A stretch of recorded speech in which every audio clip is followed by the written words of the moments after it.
Times now नव भारत पर vote metre जारी है और वोट मीटर किसकी तरफ झुकता या जाता दिख रहा है, उस पर हम चर्चा कर रहे हैं। पंजाब में आम आदमी पार्टी अभी भी नजर आ रही है लीड लेती हुई, कांग्रेस भी टक्कर में, लेकिन बहुतों को, हमारे साथ जो पैनल में मौजूद हैं जर्नलिस्ट, उनको लगता है वहां हंग असेंबली हो सकती है। और हमारे सहयोगी अंकित जो गए हुए हैं जमीन पर रिपोर्टिंग कर रहे हैं, वो भी कह रहे हैं हंग असेंबली हो सकती है। अब हम बात करेंगे उत्तराखंड की, उसके बाद गोवा की, शाम 7 बजे यूपी के नतीजे और रात 8 बजे मुख्यमंत्री योगी आदित्यनाथ का एक्सक्लूसिव इंटरव्यू। तो टाइम्स नाउ नव भारत पर लगातार बने रहने की वजह आपके पास है। उत्तराखंड के आंकड़े आपके सामने रखता हूं। उत्तराखंड का बीते हफ्ते का सर्वे हमारा क्या कह रहा है? उत्तराखंड में मुख्यमंत्री की पहली पसंद कौन? पुष्कर सिंह धामी 41% से ज्यादा, हरीश रावत 24% के साथ अभी भी बने हुए हैं, कर्नल अजय कोठियाल 16.5% उनको पसंद कर रहे हैं और अन्य में करीब करीब 18% का आंकड़ा जाता है। तो अगर इसको आप देखेंगे, अभी भी बड़े मार्जिन के साथ पुष्कर सिंह धामी जो हैं वो पहली पसंद अभी भी उत्तराखंड में बने हुए हैं बतौर मुख्यमंत्री। और अगर इसका हम ट्रैकर आपको दिखाएं कि क्या मुख्यमंत्री की पसंद को लेकर कोई उतार चढ़ाव हुआ है जनता के मूड में, उसको आप देखने जाएंगे।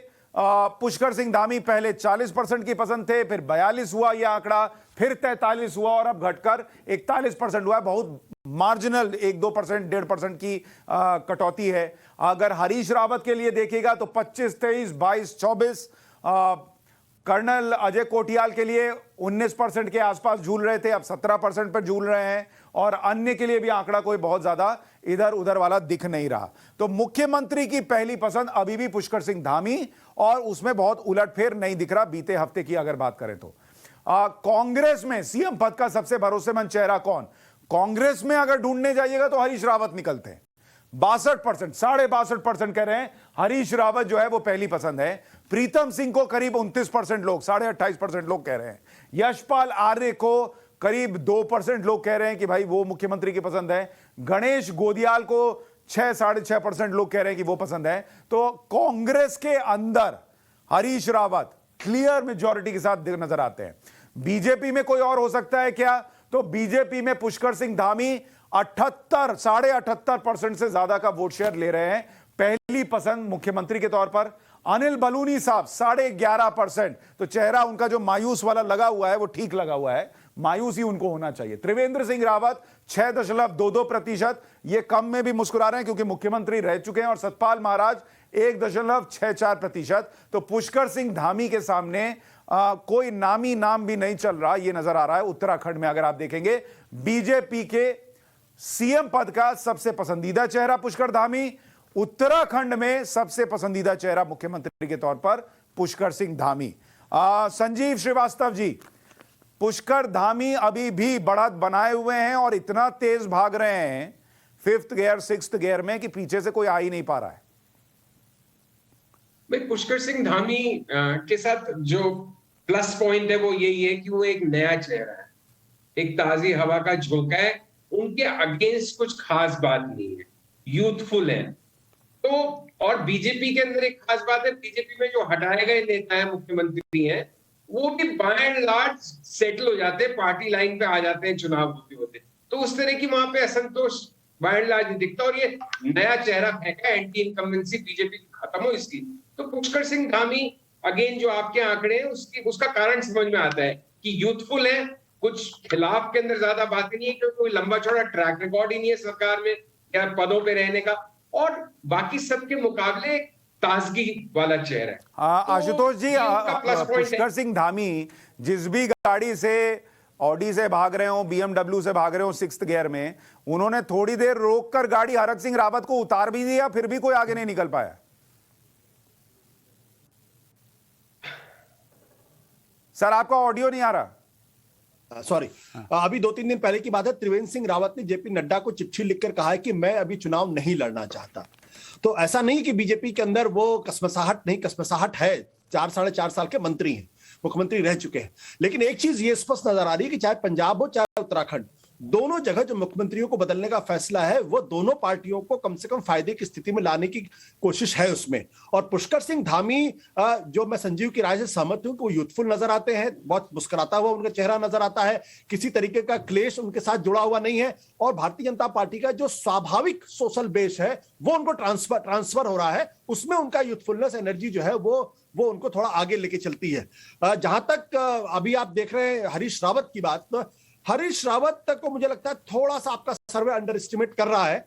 ऐसा नहीं लगता कि वो इतनी खराब रेस में फिलहाल है, क्योंकि वो आज भी उत्तराखंड के पुराने नेता माने जाते हैं और मजबूत और क्रेडिबिलिटी वाले नेता माने जाते हैं। हालांकि पिछली बार दोनों चुनाव हार गए थे, दोनों विधानसभा के चुनाव हार गए थे, लेकिन उसके बावजूद भी वहां के बड़े नेता माने जाते हैं। हो सकता है हरीश रावत के जो समर्थक हैं वो आसपास मगरमच्छ देखकर डर जाते होंगे, सर्वे वाले को बताते नहीं होंगे, ये भी हो सकता है। लेकिन शेखर अय्यर साहब ये बताइए, क्या पुष्कर सिंह धामी जिस गाड़ी से रफ्तार से चल रहे हैं उसमें आप मानते हैं आशुतोष जी की तरह कि अंदर हो सकता है रेडियो ठीक ना बज रहा हो, स्पीकर एक फट रहा हो, एसी बहुत ठंडा नहीं कर रहा हो, लेकिन चक्के सलामत है और स्टीयरिंग ठीक है, चक्के खुल नहीं रहे हैं, बड़ी समस्याएं नहीं है? आप मुझसे पूछ रहे हैं? जी जी शेखर जी। नहीं, देखिए, पहाड़ी इलाके में आप ऑडी गाड़ी 6th गियर पे चला नहीं सकते, इसलिए ऐसा नहीं है। तो बीजेपी बड़ा केयरफुली चल रहा है वहां पे। आपने देखा होगा जिस तरह उन्होंने एक यूपी का रिपीट उन्होंने प्रिवेंट किया, जो हरक सिंह रावत की जो रिबेलियन था उसको पहले से ही उन्होंने उनको पार्टी से निकाल दिया। जब ठीक स्वामी प्रसाद मौर्य जैसा एक सीन बन रहा था, वो एक बड़ा अनाउंसमेंट करके निकलने वाले थे, इससे पहले ही इन्होंने निकाल दिया, एक प्रकार से मैसेज दे दिया कि वही यूपी ड्रामा यहाँ रिपीट होने देंगे। इसका मतलब है बीजेपी बड़ी केयरफुल है वहां पे।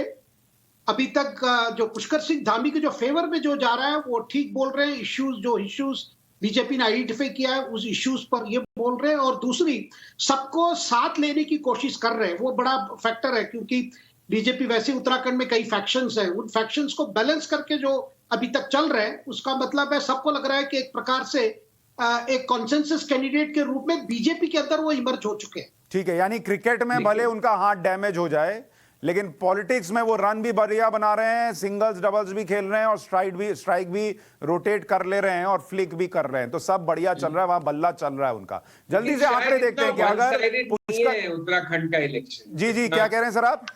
बस मैं ये कह रहा हूँ शायद उत्तराखंड इलेक्शन उतना वन साइडेड नहीं है जितना एटलीस्ट आपका लास्ट टाइम का सर्वे बता रहा है। इस बार देख लेते हैं इस बार क्या कह रहा है, और उसके बाद फिर मैं आपके पास आता हूं। इस बार उत्तराखंड की सीटों को लेकर जो हमारा सर्वे है वो क्या दावा कर रहा है, जरा स्क्रीन पर डालिए। उत्तराखंड की सीटें, बीजेपी 44 से 49 सीटें उत्तराखंड में हासिल कर सकती है, हमारा सर्वे कह रहा है। तो श्रीवास्तव जी के पास जाएंगे इस पर। कांग्रेस 10 से 14, आम आदमी पार्टी 8 से 11 अभी भी हमारे सर्वे में हासिल कर रही है, और अन्य को 1 से 3। ये 70 सीटों वाली विधानसभा का हाल है। अगर ट्रैकर में देखें क्या उलटफेर हो रहा है, बीजेपी पहले 47 पर थी, फिर 48 पर आई, फिर 48 पर रही और इस बार 46 पर है, यानी 2 सीट का नुकसान होता हुआ दिख रहा है बीजेपी को। अगर कांग्रेस की बात करें 15, 14, 11 और 12, यानी कांग्रेस पार्टी को भी 4 सीट का नुकसान हो रहा है, और आम आदमी पार्टी थोड़ा गेन कर रही है, 6, 7, फिर 9, और इस हफ्ते आप देखिए 10 सीट पर आम आदमी पार्टी जा रही है। तो आम आदमी पार्टी, क्या कांग्रेस जो है उसके अंदर जो चल रहा है उसका फायदा उसको मिल सकता है? ये हो सकता है। अगर वोट प्रतिशत की बात करें, बीजेपी 42.5%, आम आदमी पार्टी 18-19%, अन्य के खाते में करीब 12-12.5%, और कांग्रेस को 26% से कुछ ज्यादा वोट प्रतिशत जा सकता है। इसका ट्रैकर अगर देखें जल्दी से, हमारा ट्रैकर यह कह रहा है कि बीजेपी का वोट प्रतिशत करीब करीब जितना शुरुआती हफ्ते में था वही लौट आया है। बीते हफ्ते बढ़कर 45% पे गया था, पर इस बार नुकसान हुआ है। अब यह नुकसान क्यों हुआ है? क्या हरक सिंह रावत के जाने से हुआ है? यह भी प्रश्न उठ सकता है। कांग्रेस पार्टी के लिए 31, 30, 24 और 26%, यानी कांग्रेस को नुकसान हो रहा है शुरुआत से लेकर अब तक में। अगर आप देखेंगे आम आदमी पार्टी को, उनका गेन है 16% से शुरू करके 18.5-19% पर आए हैं, और अन्य के लिए भी कोई बहुत ज्यादा गेन नहीं है। तो यह स्थिति है। संजीव श्रीवास्तव जी, हमारा सर्वे तो अभी भी वन साइडेड ही बता रहा है, लेकिन आप गाली दे सकते हैं, कोई दिक्कत नहीं। साइंटिफिक ढंग से सर्वे कर रहे हैं, आपके पास ज्यादा साधन है, लेकिन जो कभी कभी बात होती है इतना ज्यादा उत्तराखंड पे मैं भी क्लूडेड नहीं हूं, लेकिन जो बात होती है उससे इतना वन साइडेड नहीं लगता। वहां कांग्रेस कंटेस्ट में है, अब क्लोज कंटेस्ट में आप कितना नुकसान पहुंचा रही है, कितने क्या कॉम्बिन लोकल लेवल पे क्या क्या फैक्टर्स हैं, बट क्लियरली आज से 2-3 महीने पहले बिल्कुल मान के चला जा रहा था कि बीजेपी हारेगी उत्तराखंड। लेकिन जिस तरह से पुष्कर सिंह धामी के नेतृत्व में एक नई एनर्जी के साथ बीजेपी आई है, अगर आपके आंकड़े सही हो तो ये बीजेपी के रण कौशल और पुष्कर सिंह धामी के एक कंपैरेटिवली क्लीन और नई और एक ताजगी वाली छवि का उसमें बहुत बड़ा योगदान है। शेखर अय्यर जी, क्या आपको लगता है, मेरी जानकारी ये है कि थोड़ा इससे ज्यादा क्लोज है इलेक्शन, इससे ज्यादा क्लोज है आपके हिसाब से? बीजेपी को बढ़त है लेकिन कांग्रेस क्लोज फाइट दे रही है। मुझे ही नहीं मालूम किसको बढ़त है, मैं बस ये जानता हूं कि क्लोज है इलेक्शन। अच्छा ठीक है, शेखर अय्यर जी जल्दी से एक रिएक्शन आपका। क्या हमारा सर्वे जो है, चूंकि पहाड़ों में अगला घुमाव के पीछे क्या है देखना मुश्किल होता है, वो देख नहीं पा रहा? नहीं, लगभग जो ग्राउंड रिपोर्ट्स आ रहे हैं और सर्वे का जो इशारा है, मुझे लगता है कहीं उसमें मिल रहा है। ऐसा नहीं है कि बीजेपी एडवांटेज पे है, लेकिन कई कॉन्स्टिट्यूएंसीज में बड़ी क्लोज कंटेस्ट हो सकती है। जब पूरी कैंडिडेट्स की डिक्लेयर होगी उसके बाद देखना कि कांग्रेस पे कितना एकता है, कितने रिबल्स है, और बीजेपी में जो निकलने वाले हैं वो निकल चुके हैं। अभी मुझे नहीं लगता कि और कोई बड़ा विद्रोह होगा बीजेपी में। और ठीक है सर, बीजेपी से देखिए जो निकले हैं, दूसरी बात, उनके बारे में भी मुझे पार्टी का जो जोश होना चाहिए था वो जोश कम हो गया, क्योंकि मुझे लगता है केजरीवाल का प्रायोरिटी अभी पंजाब और गोवा हो गया, उत्तराखंड नहीं है। तो बीजेपी से जो निकले उनका भी मुझे नहीं पता, और जो हारेंगे उनका भी मुझे नहीं पता कि वो गोवा रिलैक्स करने जाएंगे या नहीं। लेकिन हम वोट मीटर को गोवा ले जा रहे हैं, और गोवा का जरा आंकड़ा आपको जल्दी से बताते हैं कि गोवा क्या कह रहा है। और गोवा के लिए अगर आंकड़े देखेंगे, गोवा में अमित पालेकर को सीएम उम्मीदवार आम आदमी पार्टी ने बनाया, इसका क्या फायदा होगा? 48% लोग कह रहे हैं हां इसका फायदा आम आदमी पार्टी को होने जा रहा है। और अगर आप नहीं कहने वालों का आंकड़ा देखिएगा तो ये करीब 32% के पास बैठता है, और जो लोग फर्क नहीं पड़ेगा कह रहे हैं वो करीब 20% है। तो ये आंकड़ा भी बहुत बड़ा है। अगर आप अगला सवाल जो हमने पूछा बीते हफ्ते की गतिविधियों को देखते हुए, क्योंकि अब आम आदमी पार्टी का कैंडिडेट भी आ गया, तो हमने पूछा गोवा में मुख्यमंत्री पद की पहली पसंद कौन है? तो प्रमोद सावंत को करीब 24.5% लोगों ने पहली पसंद बताया। दूसरे नंबर पर दिगंबर कामत जो 8.5% के आसपास थे, दूसरे नंबर पे नहीं, हम दूसरे नंबर पे दिखा रहे हैं। मनोज परब जो हैं रिवोल्यूशनरी गोवंस के, वो 11-11.25% के साथ लोगों की पसंद है मुख्यमंत्री के तौर पर। और आम आदमी पार्टी के जो उम्मीदवार हैं उनको करीब 17% लोगों ने पसंद बताया है। तो गोवा में आम आदमी पार्टी के लिए अच्छी बात है। और अन्य में बहुत बड़ा, अन्य के लिए आंकड़ा जो है वो 39% पे जा रहा है। तो अभी भी पहली पसंद प्रमोद सावंत, लेकिन आम आदमी पार्टी के उम्मीदवार ने दूसरी जगह हासिल कर ली है। तो यह एक बड़ी गतिविधि गोवा के लिहाज से। सीटें किसको कितनी आने वाली हैं? बीजेपी को 19 से 23 सीटें आ सकती हैं, यह हमारा बीते हफ्ते का सर्वे कह रहा है। कांग्रेस 4 से 6 सीटें गोवा में हासिल कर सकती है। अगर आम आदमी पार्टी की बात करें 7 से 11 सीटें। और अगर आप आम आदमी पार्टी जो एक नई कोशिश कर रही है गोवा के अंदर, उनके लिए बड़ी बात है ये, 40 में से 4 से 6 सीटें जो हैं वो अन्य के खाते में जा सकती हैं। और अगर हम इसका ट्रैकर देखें, बीजेपी 21 से शुरू करके 20, 20 और 21 पर आ गई है। कांग्रेस पार्टी 5, 5, 5, 5। कांग्रेस, अब इसको कहते हैं बड़ा स्टेबल परफॉर्मेंस, 5 से ऊपर ना जा रहे हैं ना 5 से नीचे जा रहे हैं। अगर आप आम आदमी पार्टी के लिए देखिएगा 10, 10, 10, 9, एक सीट घट रही है उनकी, तो बीजेपी सरकार बना सकती है। अब ये और स्पष्ट हो रहा है क्योंकि उनको इस हफ्ते 21 सीटें मिलती दिख रही हैं। बीजेपी को वोट शेयर करीब 31% से ज्यादा, कांग्रेस को 19% से ज्यादा वोट शेयर दिख रहा है। एमजीपी को करीब 7% से थोड़ा सा ज्यादा वोट शेयर। टीएमसी को, तृणमूल कांग्रेस, ममता बनर्जी की पार्टी अभी भी 1% पे झूल रही है। आरजी को 13%। और अगर आप देखेंगे आम आदमी पार्टी को करीब 25-26% के आसपास वोट शेयर दिख रहा है, और अन्य के खाते में 1-1.5% जा रहा है। अब ट्रैकर क्या कहेगा वो तो अलग बात है, लेकिन सीटों के लिहाज से देखिएगा तो गोवा में बीजेपी अभी भी इस हफ्ते भी सरकार बनाती हुई दिख रही है। एक छोटा सा ब्रेक ले रहा हूं, ब्रेक के उस पार जब लौटेंगे तो उत्तर प्रदेश में बहुत सारी उछल कूद हुई है इस बार, और बहुत सारी गतिविधियां हुई हैं।